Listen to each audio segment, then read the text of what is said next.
हाय चैम्स। तो जैसा कि मैंने कहा था, एक नए कोर्स की शुरुआत होने जा रही है।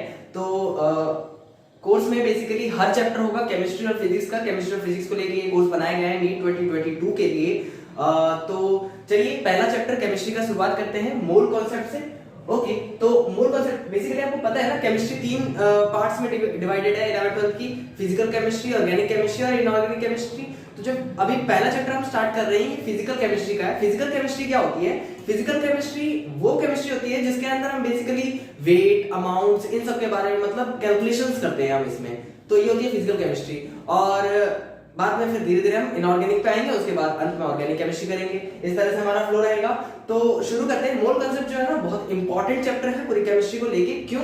क्योंकि हर जगह कहीं भी आप लोग मोल सुन लेते होंगे, वेट के बारे में आ जाता होगा, तो फार्मूलाज के बारे में, मॉलिक्यूलर फार्मूलाज के बारे में आ जाता होगा। तो इसके बारे में जानना आप लोगों को बहुत जरूरी है। इसीलिए मोल कॉन्सेप्ट को एकदम अच्छे से पढ़िएगा, ध्यान लगा के पढ़िएगा। तो चलिए शुरू करते हैं।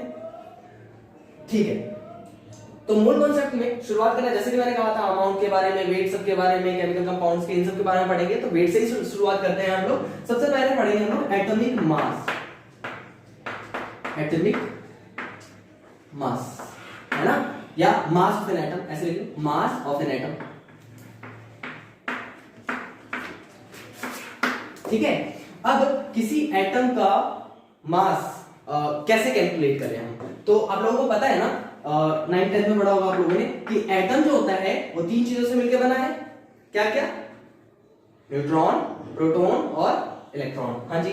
तो एटम का मास क्या होगा? तो न्यूट्रॉन का मास प्लस में प्रोटॉन का मास प्लस में इलेक्ट्रॉन का मास, तीनों के मास को ऐड कर दो। हाँ, तो सबसे पहला टॉपिक होगा हमारा मास ऑफ एन एटम। अब किसी भी एटम में हम लोग जानते हैं क्या चीजें होती है, तीन चीज होती है, न्यूट्रॉन होता है, प्रोटॉन होता है और इलेक्ट्रॉन होता है। तो जो मास लिखेंगे हम किसी एटम का, ऐसे कैपिटल एम और इधर पीछे एटम लिख दिया, तो mass of proton plus mass of electron या न्यूट्रॉन पहले लिख लो, फिर मास ऑफ इलेक्ट्रॉन। इन तीनों के मास को सम कर दो तो मास ऑफ एटम आ जाएगा, है ना। अब तीनों का मास पता भी होना चाहिए। तो मास ऑफ प्रोटॉन कितना होता है? एक प्रोटॉन का मास कितना होता है? बोलो बोलो। 1.6667 के अप्रॉक्स होता है वैसे तो, into 10 की पावर -27, ये केजी में होता है। ठीक है।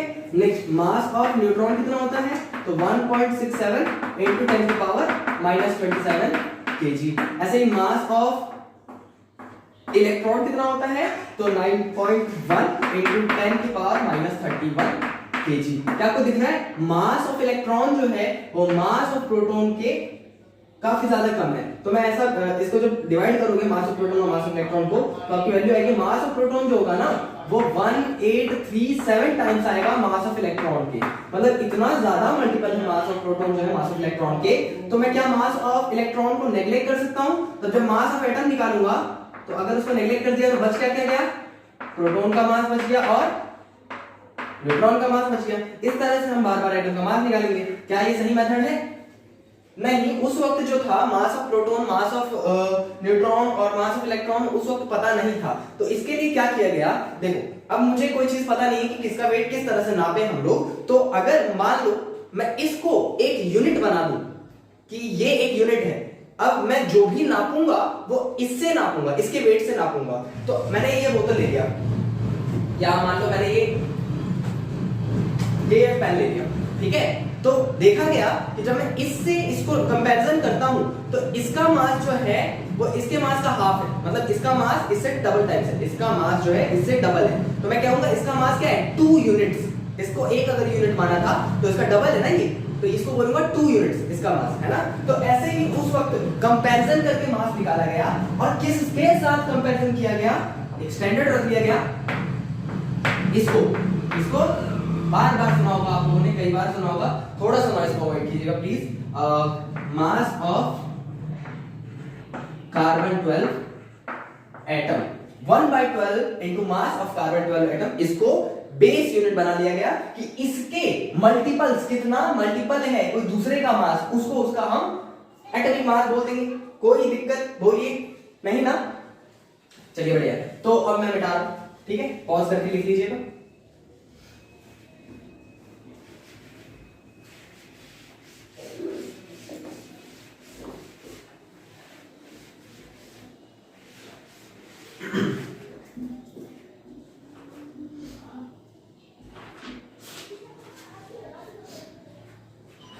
अब जैसे कि कुछ एग्जांपल्स लिख लेते हैं। जैसे ऑक्सीजन एटम का मास, इसका मास क्या होता है? 16 होता है, आप लोगों ने सुना होगा। तो एक्चुअली में 16 पता है क्या है? 16 जो है ना वो मल्टीपल है इसके।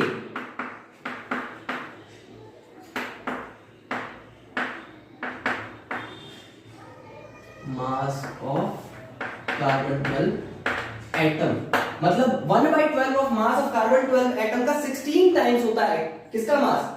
ऑक्सीजन एटम का मास। तो इसका हम क्या लिखेंगे? 16 हो गया इसका मास ऑक्सीजन का, इसके रिलेटिव में। ऐसे ही हम किसी और का लिखेंगे, जैसे हम मान लो N2 का लिखते हैं, N2 मॉलिक्यूल है ना, तो इसका मास क्या होता है? 28 टाइम्स होता है 1/12, या N2 की जगह N भी लिख लो तो 14 होता है, into 1/12 into mass of carbon 12 atom. ठीक है, ये सब एक्सपेरिमेंट से होगा कि एक तरह जो इस साइड मैंने ये मास ऑफ कार्बन 12 एटम का 1/12 पार्ट रख लिया और दूसरे साइड मैंने नाइट्रोजन रखा, तो मैंने देखा कि यहाँ पर 14 ऐसे 1/12 into mass of carbon 12 atom डालने पड़ रहे थे, तब जाके हमारा एक नाइट्रोजन के मास के बराबर हो रहा था। तराजू तो जानते होगे ना, सब्जी लेने गए होगे तो देखा होगा। हाँ, तो उसी तरह से कैलकुलेशन किया गया, तो ये 14 टाइम्स आया। अब ये बार-बार ये इतनी बड़ी-बड़ी चीज लिखना, हम लोग आलसी हैं, पता ही आप लोगों को। नहीं आप लोग नहीं हो, बट फिर भी हम लोग आलसी है, तो हम लोग क्या करेंगे, इसको छोटा सा एक टर्म दे देंगे AMU बोलेंगे हम किसको? 1/12 into mass of carbon 12 atom को। इसको, इसका फुल फॉर्म होता है एटॉमिक मास यूनिट, मतलब जो 8 AMU है वो किसके बराबर है?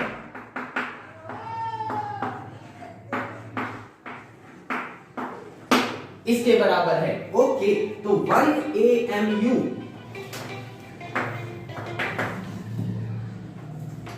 is equals to 1/12 into mass of carbon 12 atom. बाद में जब स्पेक्ट्रोमीटर एक डिवाइस आई, उसके द्वारा मास ऑफ कार्बन 12 एटम निकाला गया, तो वो कितना आया? वो आया 1.99 into 10 की पावर -23 ग्राम। ठीक है, अब इस वैल्यू को कैलकुलेट करो तो ये आ जाती है अप्रोक्सीमेटली 1.66 into 10 की पावर -24 ग्राम। अगर इसको मैं केजी में चेंज करूं तो क्या करूंगा? डिवाइड कर दूंगा 1000 से, तो अब ये केजी में आ गया है ना। इसकी वैल्यू जब निकालोगे तो कितना आ जाएगा? ये 10 की पावर 3 लिखा है नीचे, ऊपर आएगा 10 की पावर -3 बनेगा। 10 की पावर -24 और 10 की पावर -3 कितना हो गया? 10 की पावर -27। बोलो कोई दिक्कत नहीं? अच्छा, इतना केजी। अच्छा, यही अभी थोड़ी देर पहले मास ऑफ प्रोटॉन में देखा था हमने, तो मैं ये कह सकता हूं कि 1 AMU जो होता है वो मास ऑफ प्रोटॉन के बराबर होता है। बात समझ में आ रही है? अभी तक बात समझ में आ रही है? चलिए ठीक है, मिटा देता हूं। ओके,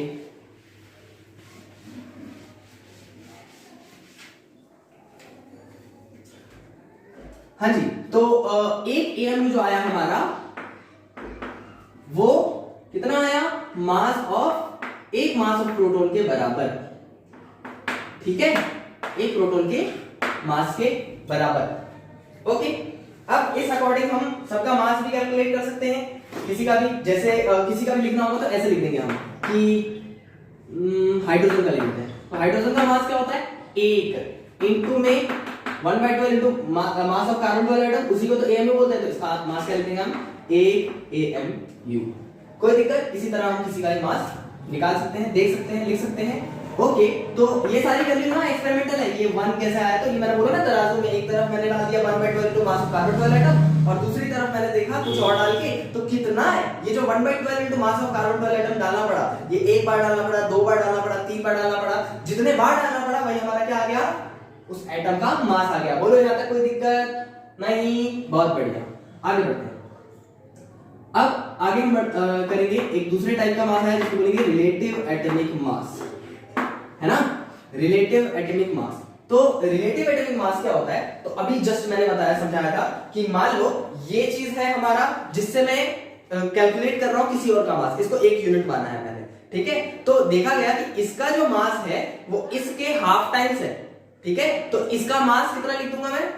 हाफ, लेकिन ये इसके रिलेटिव में है। तो इसका जो ये मास बोला ना मैंने हाफ, वो क्या है? रिलेटिव एटॉमिक मास है। किसके रिलेटिव में? इसके रिलेटिव में। समझ में आ रहा है? तो रिलेटिव एटॉमिक मास बेसिकली क्या करता है? दोनों के मास को डिवाइड कर देगा। जैसे कोई एग्जांपल ले लेते हैं, मास ऑफ एक ए है, उसका मास है मान लो 50 केजी, और मास ऑफ बी है, उसका मास है 100 केजी। तो मास ऑफ बी जो होगा विद रिस्पेक्ट टू ए या रिलेटिव टू ए, वो कितना है? 2 है। दिख रहा है आपको? डबल है। बी का मास ए से डबल है, तो सिर्फ लिखूंगा 2। Mass of B relative to A is 2। कुछ यूनिट नहीं, कुछ नहीं, क्योंकि एक तरह से हमने कंपैरिजन किया है। तो इसीलिए रिलेटिव एटॉमिक मास जो होगा हमारा, वो कैसा होगा? यूनिटलेस होगा। बिल्कुल सही बात है। रिलेटिव एटॉमिक मास हमारा यूनिटलेस होगा। ओके, एक और टर्म आता है, चलो नेक्स्ट। तो सबसे पहले हमने एटॉमिक मास देखा जिसका यूनिट एमयू था, फिर हमने रिलेटिव एटॉमिक मास देखा जिसका कोई यूनिट ही नहीं था, और लास्ट में हम देखेंगे मोलर मास। जरूर सुना होगा, जरूर से जरूर सुना होगा मोलर मास। ठीक है, तो मोलर मास बेसिकली क्या होता है? मोलर मास होता है mass of 1 mole atom. Mass of 1 mole atom is called molar mass. Okay, तो समझते हैं इसको। अब ये मोल 1 मोल तो हमने सुना ही नहीं, ये क्या आ गया नया सा? तो आपने सुन रखा होगा, ज्यादातर लोगों ने, ज्यादातर क्या सबने ही सुन रखा होगा। 1 मोल क्या होता है? 1 मोल जैसे दर्जन सुना है, एक दर्जन क्या होता है?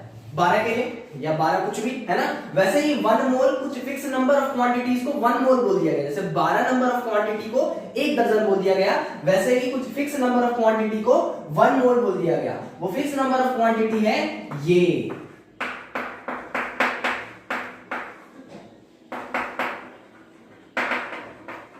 बात समझ में आई क्या?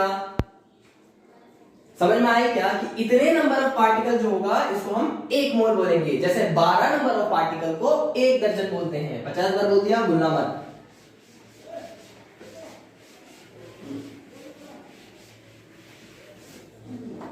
ओके, तो देखो एक पार्टिकल का, जैसे कोई एग्जांपल लेता हूं मैं, ऑक्सीजन है ना?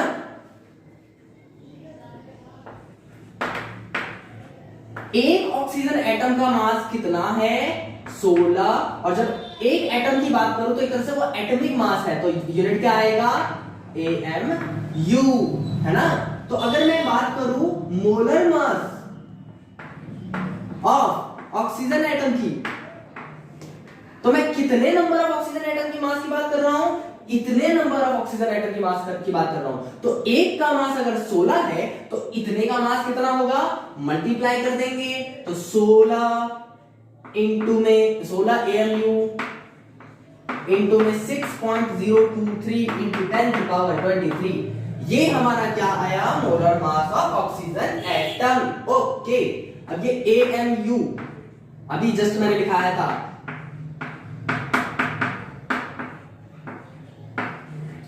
ये था क्या? ये था क्या? हाँ यही था। तो मैं यहां पर AMU की वैल्यू डाल दूं क्या?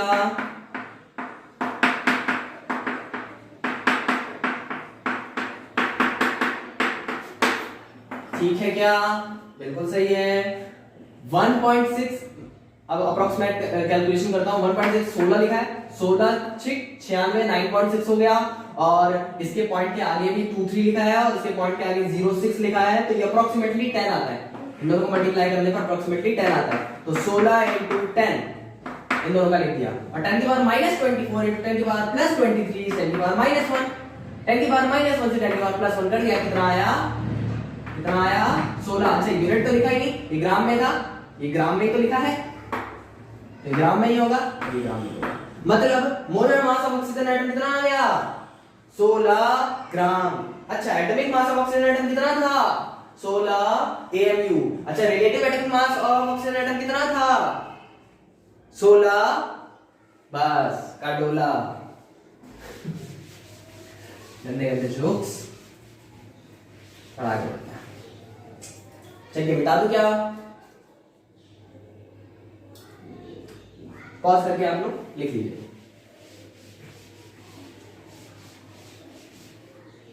ओके ठीक है, आगे बढ़ते हैं।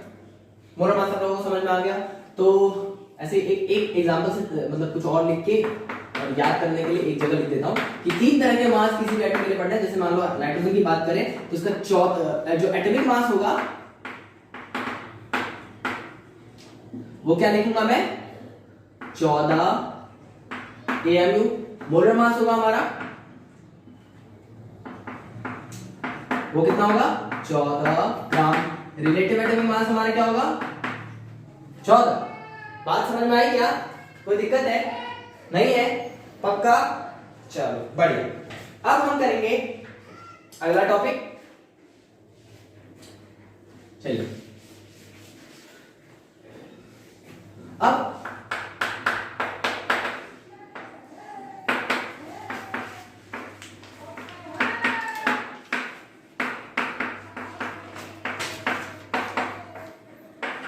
हाँ, how to calculate molecular mass. अब ये मॉलिक्यूलर मास क्या होता है, मॉलिक्यूल समझते हो, अलग अलग एटम्स मिलके एक मॉलिक्यूल बनाते हैं जब जॉइंट होके रहते हैं तो अब उन मॉलिक्यूल्स का मास कैसे कैलकुलेट करेंगे वो हमारा अगला ऑब्जेक्टिव है।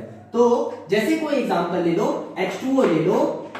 अब इसका मॉलिक्यूलर मास कैसे कैलकुलेट करेंगे, तो कुछ नहीं, ऐड कर दो इसके मॉलिक्यूल्स के, मतलब इसके अलग अलग एटम्स के मास को।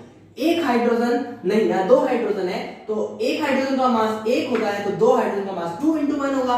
प्लस में ऑक्सीजन एक ही है तो 16 × 2 कितना होगा, 16 + 2 कितना हो गया, 18। अगर मैं H2O के मॉलिक्यूलर मास की बात कर रहा था, मोलर मास की बात कर रहा था, तो ग्राम यूनिट आएगा। ठीक है, और सिर्फ एक H2O मॉलिक्यूल की बात कर रहा हूं तो क्या यूनिट आएगा, AMU। अच्छा, AMU बोलना सही रहेगा क्या, एटॉमिक मास यूनिट, AMU का फुल फॉर्म यही था ना, सही रहेगा क्या, ये एटम है क्या, नहीं ना, AMU बोलना इसलिए यहां पर सही नहीं रहेगा। तो उसके लिए AMU का नाम बाद में चेंज करके U कर दिया गया। U क्या है, U का फुल फॉर्म होगा यूनिफाइड मास। ये बाद में हर जगह वैलिड कर देगा कि हर जगह यूज कर सकते हो यूनिफाइड मास। ओके, तो अब जो हम AMU लिख रहे थे उसकी जगह U भी लिख सकते हैं, कोई दिक्कत नहीं। आगे बढ़ते हैं। अच्छा, एक क्वेश्चन देता हूं, उसका फटाफट मास कैलकुलेट करके बता देना। K4 FeCl6 और दूसरा है आपका MgSO4 MgCl2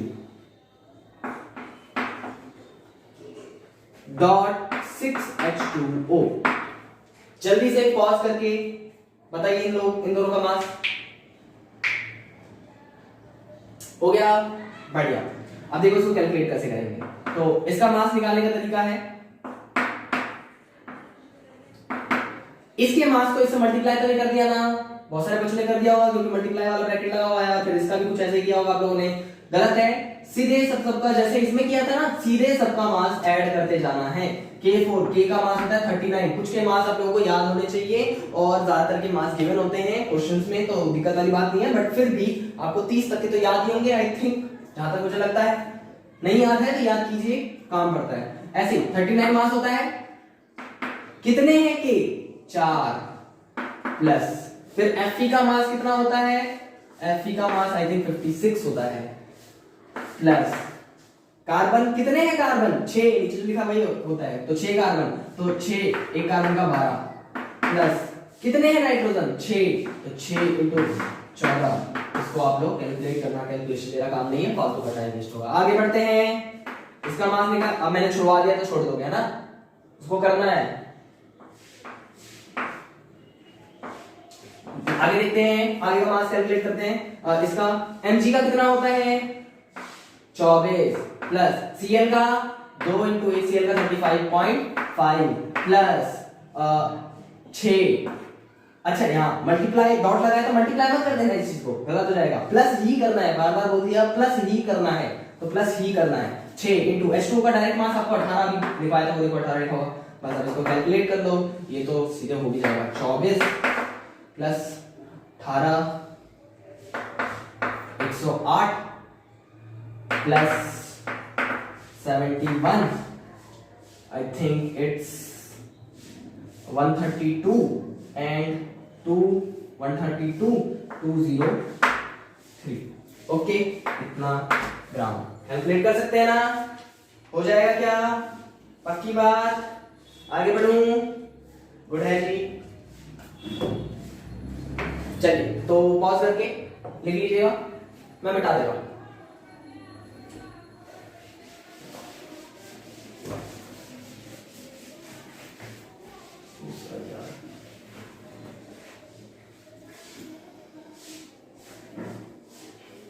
चलिए अब आते हैं हम मोल कॉन्सेप्ट के स्टार्टिंग पे। अभी तक तो हम बहुत बेसिक चीजें कर रहे थे, अब स्टार्ट हुआ मोल कॉन्सेप्ट अच्छा समझना। ठीक है, तो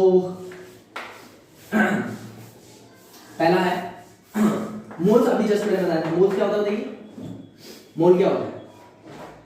एक, हाँ, तो एक मोल क्या होता है? एक मोल हमारा होता है Na पार्टिकल। अच्छा, ये Na क्या लिख दिया भाई? Na यही चीज, ये जो मैंने लिखी थी ना 22 into 10 की पावर 23 पार्टिकल, इसी का सिंबल होता है, इसका सिंबल होता है Na। बात समझ में आई क्या? इसको बोलते क्या है? Avogadro number. गुड है जी। अच्छा, अब देखो, एक मोल का मास आप लोग किसी का भी बता सकते हो क्या? मास ऑफ 1 मोल एटम बता सकते हैं क्या? हाँ जी, वो उसका मोलर मास होता है ना? तो 2 मोल का बताइए, मास ऑफ 2 मोल एटम बताइए भाई। 2 इंटू मोलर मास है ना? ऐसे ही mass of n mole atom क्या होगा बताइए भाई? n इंटू मोलर मास है ना? तो n क्या था? नंबर ऑफ मोल्स ना, n 1 मोल 2 मोल, तो यहाँ n मोल था, तो n क्या है? कितने मोल है वो बता रहा है हमें n। और यहाँ ये मल्टीप्लाई करने पे आ क्या रहा है कि टोटल वेट कितना है, टोटल मास कितना है। अच्छा, वेट मास ना केमिस्ट्री में सिमिलर ही है, ज्यादा अंतर नहीं है, तो मैं यूज कर लूंगा कभी भी। अभी वेट बोल दूं, कभी मास बोल दूं, तो गुस्सा मत हो जाना। अच्छा, इधर सुनो, तो मैं क्या बोल रहा था कि ये क्या आया हमारा कि n नंबर ऑफ मोल्स में कितना उसका मास होगा। तो मैं कह सकता हूं, इसको मैं W से दिखा दे रहा हूं, या हाँ W ही लिख लेते हैं। और ये मोलर मास को मैं डिवाइड में ले आया, तो ये हमारा क्या आ गया? n आ गया। वाह, फॉर्मूला बन गया। समझ में आया क्या? नहीं आया? ऐसे कैसे नहीं आया? नहीं आया? पक्का नहीं आया? सही में नहीं आया? ऐसे उल्टा समझ लो यार। मोलर मास, अच्छा, ग्राम में कितना मोल्स होता है? 1 मोल्स होता है। कोई दिक्कत है क्या? पक्का कोई दिक्कत है क्या? नहीं है ना? तो 1 ग्राम में कितना मोल होगा? 1/mm। तो W ग्राम में, जो क्वेश्चन में W गिवन होगा, उसमें कितना मोल्स होगा? W/mm। तो W ग्राम में कितना मोल्स है? W/mm। ये W/mm क्या बोल रहा हूं मैं? कितना मोल्स है, तो उसका आंसर दे रहा हूं W/mm। मतलब ये क्या है? मोल्स है, तो मोल्स इज W/mm। देखो, ऐसे समझिए। बोलो कोई दिक्कत? नहीं ना? ये पहला फॉर्मूला आप लोगों का मोल कॉन्सेप्ट का।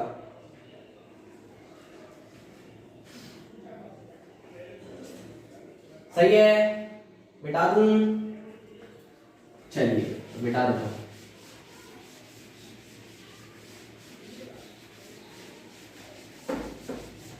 लग रहा होगा बहुत सारे बच्चों को बहुत ज्यादा स्लो चल रहा है, बट कोई बात नहीं, मैं तेज भी चलने लग जाऊंगा जब मुझे लगेगा कि हाँ भाई अब तेज चलना चाहिए, अब बच्चों का बेस क्लियर है। लेकिन अगर बेसिक क्लियर नहीं हुआ तो दिक्कत हो सकती है। ओके, अच्छा, एक क्वेश्चन लिखिए, मैं लिखवा देता हूं। मैंने क्वेश्चन लिख रखे हैं कुछ।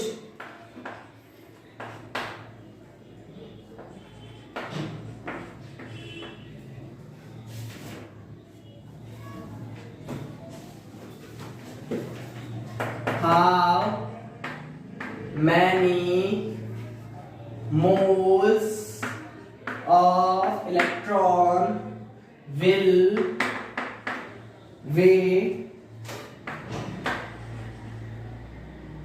1 kg? Okay, how many moles will way 1 kg? काफी जगह ये क्वेश्चन आप लोगों को दिख जाएगा, काफी बुक्स में तो दिख ही जाएगा, तो कर भी लीजिए।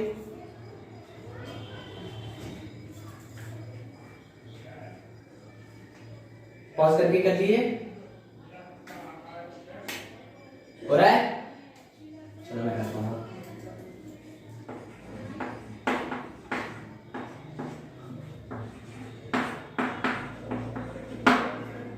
What is molar mass? एक मोल का मास। अच्छा, एक इलेक्ट्रॉन का मास याद ही होगा आप लोगों को, तो एक मोल इलेक्ट्रॉन का मास क्या होगा?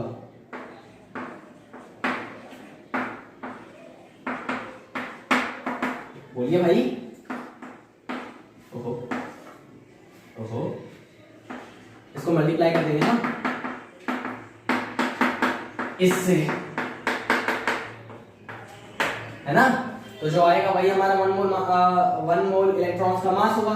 ये मोल से मल्टीप्लाई कर देते हैं, इतने नंबर ऑफ पार्टिकल्स का जो मास होता है वही तो मोलर मास होता है। तो उसको मैं यहाँ पुट कर दूंगा, और वेट क्या रखा है 1 kg है गिवन जो होता है, तो मोल्स क्या आ गया हमारा 1 kg। 1 kg मतलब 1000 ग्राम्स, क्योंकि नीचे ग्राम्स में होता है ये मोलर मास। ओके, अपॉन में 9.1 into 10 की पावर -31 into 6.023 into 22 into 10 की पावर 20। ओके, अब आप लोग कैलकुलेट कर लेंगे जहां तक मुझे लगता है। कोई दिक्कत है क्या? नहीं है? पक्की बात? देख लो, पूछ लो कमेंट्स में। बढ़िया क्वेश्चन, आसान क्वेश्चन, पक्की बात? चलिए बैठा देते हैं। बैठा दे क्या? गुड है, गुड नहीं गुड।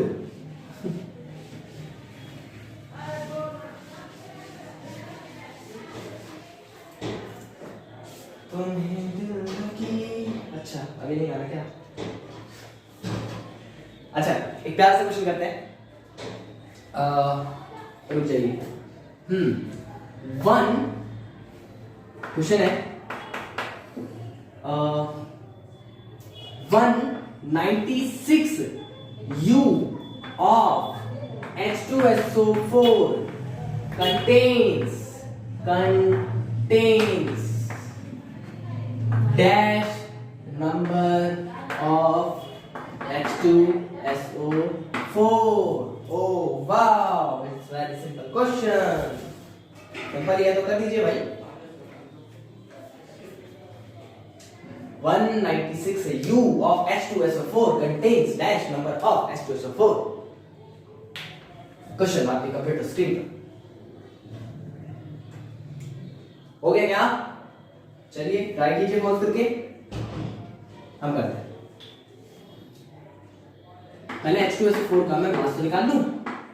एक मोल H2SO4 का, ये सिर्फ एक H2SO4 का निकालना है, सिर्फ एक H2SO4 का। तो जब सिर्फ एक H2SO4 की बात करूंगा, एक मोल की नहीं, तो यूनिट क्या लिखूंगा? U। शाबाश। तो 2 इंटू में 1, बहुत ही गंदा कैच।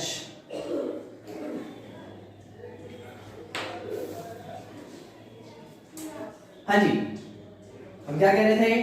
2 इंटू 1, प्लस में सल्फर का 32, प्लस में 4 इंटू ऑक्सीजन का 16। ये मास कितना आएगा? सोचो, 32, 2, 98। वाह, इतना U। सिर्फ एक की बात कर रहा था, 98 U। अच्छा, मैंने ऐसा U में क्यों, एक की बात क्यों की, U में क्यों निकाला? क्योंकि मुझे क्वेश्चन दिख रहा है, थोड़ा तो अक्ल लगाइए। लग रहा है क्या? चलिए बढ़िया है। तो 98, तो अच्छा 98 U में एक H2SO4 है, तो एक U में कितना H2SO4 होगा? उल्टी बात कर रहा हूं, तो 1/98 H2SO4 होगा। बात समझ आई? 98 U में एक H2SO4 है, तो एक U में 98 डिवाइड में आ गया ना। अब मेरे पास है कितना U? 196 U, तो इसमें कितना H2SO4 होगा? तो यहां पे मल्टीप्लाई है ना, अपॉन 98 H2SO4। अरे तो बहुत आसान समझा दिया। 98 से ये कट गया 2 टाइम्स में, तो कितना आया? 2 H2SO4। तो 196 U में कितना H2SO4 है? सिर्फ 2 मोल नहीं, सिर्फ 2 नंबर ऑफ H2SO4। बात समझ में आई क्या? यू है तो मोल्स में बात नहीं होती है, सिर्फ पार्टिकल्स में, एक पार्टिकल, दो पार्टिकल, तीन पार्टिकल, ऐसे में बात होती है। बात समझ में आ रही है? गुड है जी, बढ़िया। क्वेश्चन करेंगे? चलिए एक और क्वेश्चन करते हैं। मिटा ले क्या? पॉज करके लिख लीजिएगा। चलिए बढ़िया है, मिटा लेते हैं।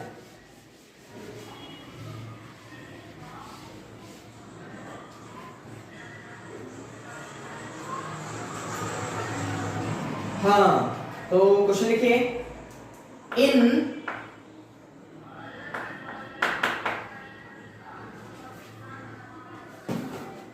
34.6 gram of C12H22O11, calculate पहला नंबर ऑफ ग्लूकोज है। ये क्या कर दिया? नंबर ऑफ ग्लूकोज, ग्लूकोज है ही नहीं इसमें। नंबर ऑफ ग्लूकोज नहीं, number of molecule. Second, number of atoms. Third, number of atoms of each type. Atoms of each type.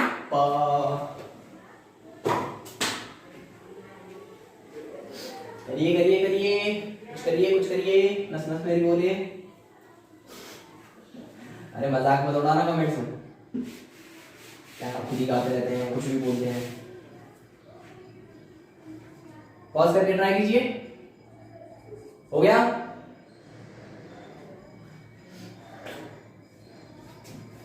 चलो, तो सबसे पहला काम होगा कि C12H22O11, पहले इसका मास तो कैलकुलेट कर ले कि इसका टोटल मास क्या होगा। चूंकि ग्राम में है तो एक मोल का निकालिए, इसका मोलर मास निकालिए।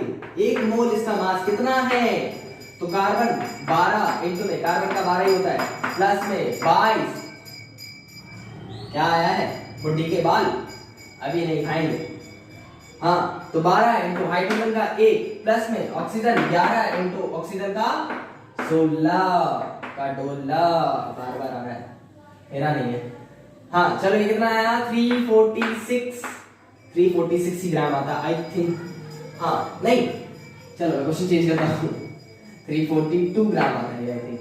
हाँ 144 16 22 सही है, 342 ग्राम आता है। मैंने क्वेश्चन चेंज कर दिया, 34.2 आता है।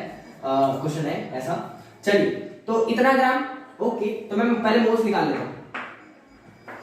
जब भी ऐसे क्वेश्चन आए कि नंबर ऑफ मॉलिक्यूल बताइए, नंबर ऑफ एटम्स बताइए, number of atoms of each type बताइए, कुछ भी ऐसा नंबर ऑफ की बात कर ले, नंबर ऑफ पार्टिकल की बात कर ले, तो मोल्स तो निकालना ही है, मोल्स तो निकालना ही है। 34.2 given weight upon molar mass 342 है ना, given weight by molar mass, W by mm, W is 34.2 upon mm is 342, it will be 0.1। oh wow, moles आ गया। तो नंबर ऑफ मॉलिक्यूल्स कैसे निकालेंगे? ये क्या आया है? इतने मोल्स हैं किसके? इसके। ये शुगर का फार्मूला होता है वैसे, सुक्रोज का तो 0.1 मोल है इसके, ठीक है। तो नंबर ऑफ ये कितना होगा बताइए? तो एक मोल में 6 इंटू 0.2 2 इंटू 10 की पावर 23 होता है। तो इतने मोल में कितना होगा? मल्टीप्लाई करो यार, मल्टीप्लाई करो, बोलो कोई दिक्कत?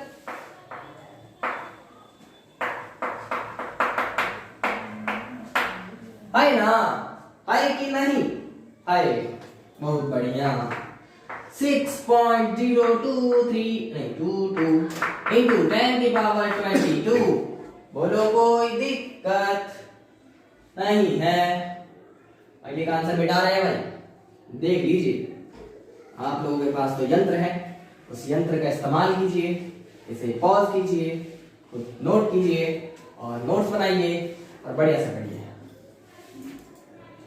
आगे बढ़े, चल गुड है जी। Second question, number of atoms. अच्छा, C12 C12H22O11, इसमें टोटल कितने नंबर ऑफ एटम है? एक इसमें 12 कार्बन के हैं, 22 हाइड्रोजन के हैं, 11 ऑक्सीजन के हैं। तो 22 और 11 33, 33 और 12 45। तो टोटल 45 एटम्स अलग अलग तरह के मिलके एक C12H22O11 बना रहे हैं। बोलो इसमें कोई दिक्कत है क्या? इसमें कोई दिक्कत है क्या कि 12 कार्बन है, 22 हाइड्रोजन है और 11 ऑक्सीजन है, तो एक ये बन रहा है पूरा। तो मतलब इतने एटम्स लगते हैं एक ये बनाने के लिए, है ना? कैलकुलेशन ठीक है भाई। हाँ, आगे बढ़ते हैं। तो 45 एटम्स है, तो मेरे पास एक है क्या ये? नहीं, मेरे पास तो इतने सारे हैं। अभी फर्स्ट क्वेश्चन में निकाला था 10 की पावर 22, इतने सारे मेरे पास C12H22O11 है। तो एक में 45, तो इतने में बोलो बोलो मल्टीप्लाई। जी भाई जी, ठीक है क्या? आंसर आ जाएगा, है ना? कोई दिक्कत? बोलो नहीं। चलो अब हम करेंगे third question, number of atoms of each type. अच्छा, इसमें कार्बन ईच टाइप मतलब अलग अलग के बताइए। कार्बन कितने हैं? एक, इसमें 12, बोलो ना 12 है ना? तो एक C12H22O11 में 12 एटम्स हैं। तो मेरे पास इतने सारे C12H22O11 हैं।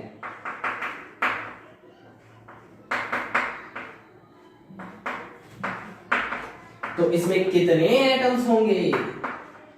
क्या सोचा था?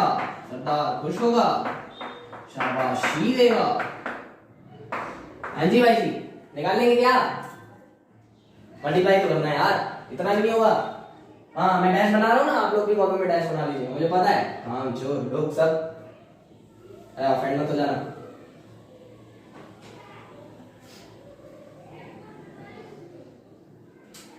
चलो, थर्डो क्वेश्चन हो गया, सेकंडो क्वेश्चन हो गया, फर्स्टो हो गया। वाह जी वाह। किस किस बच्चे ने कर लिया था? हाथ खड़े कीजिए। क्या बोल रहे हो? मुझे कैसे दिखेगा? अरे मेरे को सब दिखता है, सब पता चलता है। बड़े क्वेश्चन आप पॉज करके लिख लीजिएगा। चलो मिटा दे।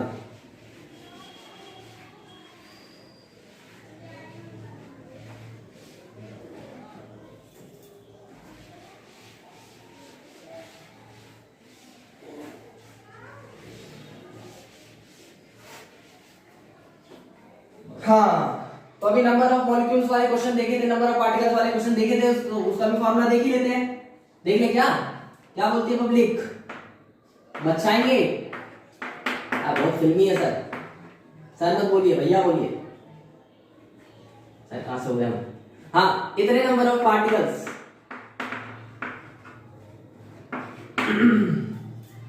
कितना? 1 मोल होता है। शाबाश। तो 1 नंबर ऑफ पार्टिकल कितना? 1 नंबर ऑफ पार्टिकल कितना मोल होगा?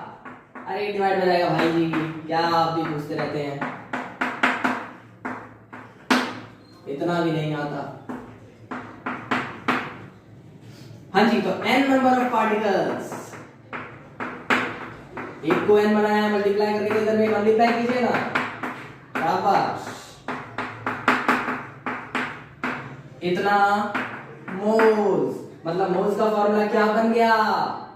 n बाय, ये क्या है? Na है। ओ वाह, बड़ा ही आसान फॉर्मूला है जी। है जी, कोई दिक्कत है जी? बोलिए जी। नहीं जी, बढ़िया जी, मिटा देते हैं।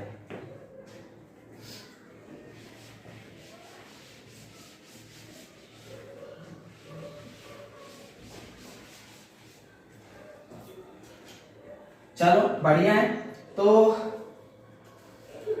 एक क्वेश्चन करेंगे। बहुत क्वेश्चन कराते हो सर आप भी। कोई नहीं, कर लो ना, कैसे करते हो तुम लोग भी। Calculate the number of atom, oxygen atom in 334.2 ग्राम। ग्राम लिखेगा कौन भाई? Al2SO4 whole thrice. चल बहुत आसान क्वेश्चन देते हो, हाँ तो कर भी दो। जो पहले आंसर बताएगा उसको हम किटकैट की फोटो भेजेंगे, खरीदिए खाइए, गिरा दो, सब गिरा दो। चलो तो पहले सबसे पहला काम क्या? मास निकालो भैया जी, स्माइल। मास निकालिए। हाँ जी, तो एक मोल की बात कर रहा हूं क्योंकि ग्राम में है वहां पे। तो एक मोल इसका मास कितना होगा? एक एल्युमिनियम का मास 27 होता है, तो 2 का 2 × 27। SO4 का मेरे को याद है, आप लोगों को भी याद होना चाहिए, सीधे 96 होता है। ओ वाह, क्या बात बताई आपने भी। पहले से पता था, है ना? चलो बढ़िया है। तो ये आपको कैलकुलेट करोगे तो 342। हम आसान क्वेश्चन ही देते हैं जानबूझ के, कैलकुलेशन में टाइम ना लगे, हमें समझाना है चीजें, ठीक है? आपको कैलकुलेशन करने वाले देंगे हम डिस्क्रिप्शन में, क्वेश्चन कीजिएगा, बढ़िया से पढ़ाई करेंगे। चलो 342 ग्राम। ओके, तो पहले मोल्स निकालते हैं। मोलर मास आई क्या है, तो मोल्स क्या होता है? गिवन वेट W/mm, और ये भी 0.1 आ गया। अब देखो, एक Al2SO4, एक मोल की बात करते हैं। एक मोल Al2SO4 होल थ्राइस में कितना ऑक्सीजन है? यहां 4 लिखा है, उधर नीचे पूरे में 3 लिखा है। 12 ऑक्सीजन है। बोलो भाई, 12 ऑक्सीजन है। चूंकि यहां मोल लिखा है तो यहां 12 मोल ऑक्सीजन है जी? हाँ जी, इधर जो वही यहां यूनिट 12 मोल ऑक्सीजन है। तो हमारे पास कितना मोल ये है? 0.1 मोल ये है ना? तो फिर 12 गुने 0.1 हो जाएगा ना? कितना आया? इतना आया क्या? इतना आया क्या? हाँ जी, बढ़िया जी। चलो मिटा देता हूं। कितने मिटा? ओ भाई फोटो हो गया।